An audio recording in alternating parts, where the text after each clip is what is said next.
Oh hi! Thanks for tuning in. 5 shows left for the year, including this one. It's been a great run, so I've decided to continue this next year because why not? Sure, it's a different president, but maybe I'll be able to focus on other trending stories because we'll have a president that doesn't make news with each tweet. Exciting times. So the last show will be on New Year's Eve, and I'll be live again. I will have guests. I'm inviting my contributing staffers like Azugaru and Skybear, as well as others. If you're interested, stop by on my Telegram chat and let me know. The US now has 3 states that have topped 1 million COVID cases apiece, and over 14.2 million COVID cases nationwide. This month is expected to be the worst as we see daily tallies of new COVID cases go over 200,000. And as it's the holidays, a lot of people will travel to see their loved ones, unfortunately continuing to spread the virus. President-elect Biden says he plans to ask Americans to wear a mask for his first 100 days. It's so nice to see leadership like this. If everyone wears a mask to assist in preventing spreading this thing around, we'll see a quicker normal. Meanwhile, our current president is focused on something else. Section 230 is something we're hearing a lot about, so I thought I'd touch base on it a little bit. CDA 230, or Section 230, in short, is a law that protects companies that allow you to say anything you want to say. So if you call the president a big fat poopy head that wears diapers on the platform and it goes viral,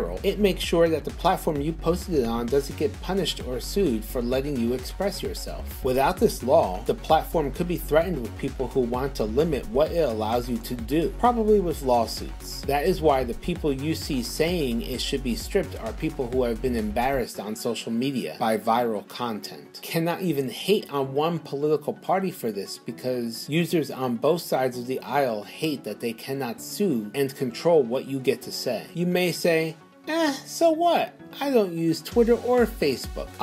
But it doesn't affect only Twitter, Facebook, and other blog-like sites. It could affect news sites, YouTube, Reddit, TikTok, and even sites like Wikipedia could become a target. Twitter and Facebook are just the sites people like to put there in the news because they are the big boys in the room, so to speak. It's funny too, because if Section 230 was stripped, it probably would mean that these sites would have to start considering their own liability and moderate anything you want to say. This would include content from the people who want to take 230 away. This means that they will also have to hire people to moderate content. And to pay for this may mean you paying to be a member of the platform, because suddenly it could potentially cost too much for you to be able to post something freely. So you and other members will be paying for community moderators to review and approve your content. This basically affects any site that allows you to share on the web, from a simple comment on a news article to one on a site that allows us to watch videos of your favorite bear talking about the news. Speaking of which, let's get into the news. Welcome to Barely a Bar's Woke52 Week 48. I'm your overthinking pal HilaHila bear. Okay, the claim Donald Trump is mad about his name being tied to the word diaper and wants to strip tech companies of their liability protection so that they can be sued for what users say and make viral. This, not the coronavirus, seems to be his biggest concern over the last 2 weeks. Diaper Don and Diaper Donald continue to be viral trends. At first, the hashtag appeared just to make fun of how childish he was being and that he lost to Biden for the election. However, when he went and made a big deal about it, that's when people started to wonder if there was more, and that's when rumors started going around that he has uncontrollable bowels. Then a witness came forward. Former The Apprentice staffer and comedian Noel Casler had this to say.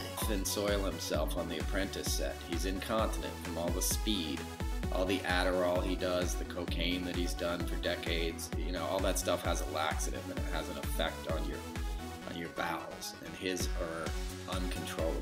He's worn diapers since probably the 90s, but turns out what Casler said is true. Cocaine and Adderall do cause the runs. While explosive, this post really didn't do much. But Diaper Don continues to trend. Why is this? So after a lot of digging, I've realized that not only does Trump seem to have only 3 outfits, but most of his appearances include something that covers his behind. If it's not a 3/4 length coat, it's a long suit jacket. When he's golfing, he's in baggy and pleated khaki pants, and the reporters can't get as close as they'd like, so he does a really good job in hiding his rear end. Now about the tiny desk, it's actually a desk we have seen many times before. When there is not a pandemic going on, it's surrounded by people as the president signs an executive order that he wants wants some publicity over, as he proudly displays his signature for the cameras. This is the first time we're able to see someone sitting at the desk by themselves, looking sad as they angrily fight reporters. My conclusion after finding some pics of his rear during wrestling entertainment days is that Trump does potentially wear some extra padding, and may have had this issue for possibly the last 30 years. It may not be drugs, it might be his diet. It's somewhat common knowledge that Trump loves fast food. He supposedly trusts it because he fears of getting poisoned by a personal chef. It's also common knowledge that fatty, greasy, or fried foods contain saturated and trans fats. These can cause diarrhea. I personally know people who have trouble containing their bowels because they eat so much greasy and fried fast food. Those around Trump may also have the issue, as we've seen Rudy this week, whose diet may be affected with hanging around Trump so much. The answer that I gave you is they didn't bother to interview a single witness.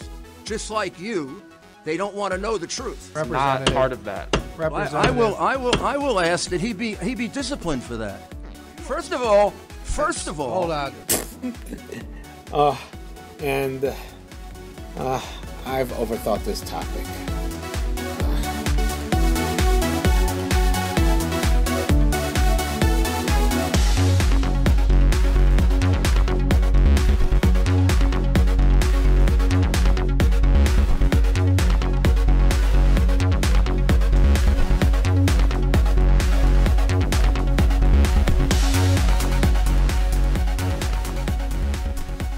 In the US, COVID cases have spiked, breaking new case records and overwhelming hospitals and their resources. Trump seems to be ignoring the fact that it's getting worse and is instead focused on trying to prove that the election was rigged. Out of 43 court cases, his legal team has lost 41, and the 2 they won will just change the way things are done and not overturn outcomes. His recounts have ended up backfiring. They found even more votes for Biden. Attorney General Barr says no fraud found that will overturn election results, while Trump posted a now infamous 46-minute fraud video that has been mocked and criticized by everyone. After a contentious meeting between the two, Trump may fire Barr, even though they both have 7 weeks left in the jobs anyway. The UK begin rollout of the Pfizer vaccine starting next week. The CDC shortens quarantine time from 14 to 10 days. Congress restarted talks for a stimulus package, making investors happy. Trump is considering pardoning his family and himself, which will give protection from federal investigations, but not local ones. Warner Brothers to start debuting movies on HBO Max Christmas Day. Boom! 52 seconds. Now, 52 seconds is not a lot of time to catch all the news happening, so here's one of our contributors in our segment 59 Seconds with SkyBear.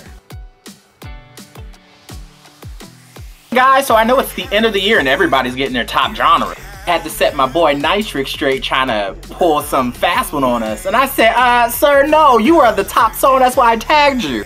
Tagged him to let him know. So to Nitrix and all other artists, thank you during this. My boy Elliot Page has announced that he is transgender. You should know him from the Umbrella Academy. I am sending him so much love and so much thanks. Showing you support 100%, bro. Congratulations. So Miss Letitia Wright, aka Shuri, has been saying some really sus things lately, which made me do myself. To find out that she is very anti-vaxxer and has a lot of fundamentalist Christian ideas. Better be quiet before Disney do what they did to Terrence.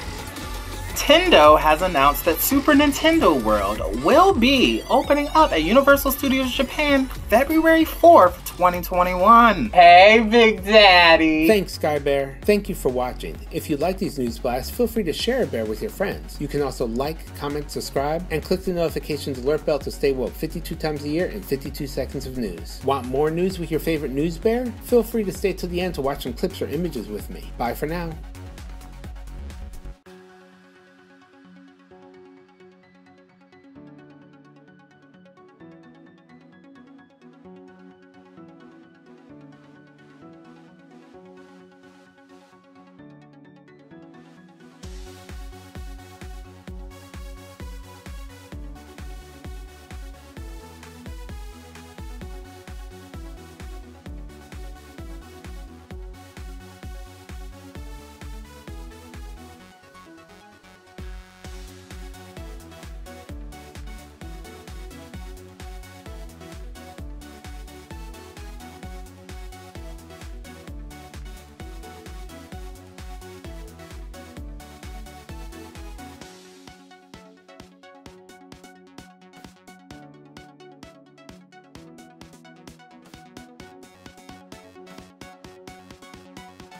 that I've got a relationship with the president, and when there's a need in Arizona, I talk to him directly.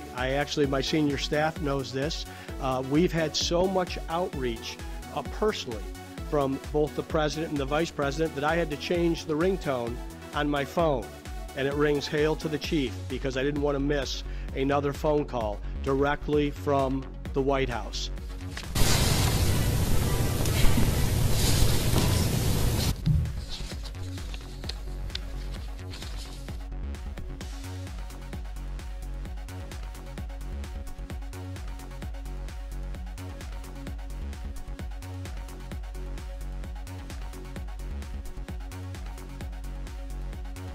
You know how sad you look, you fucking stupid fucking child?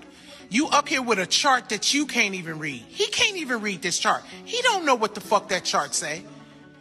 He don't know what the fuck that chart say. You fuck Christmas stuff that, you know, who gives a about Christmas stuff and decoration, but I need to do it, right? Yeah, but correct? 100%. You have no choice.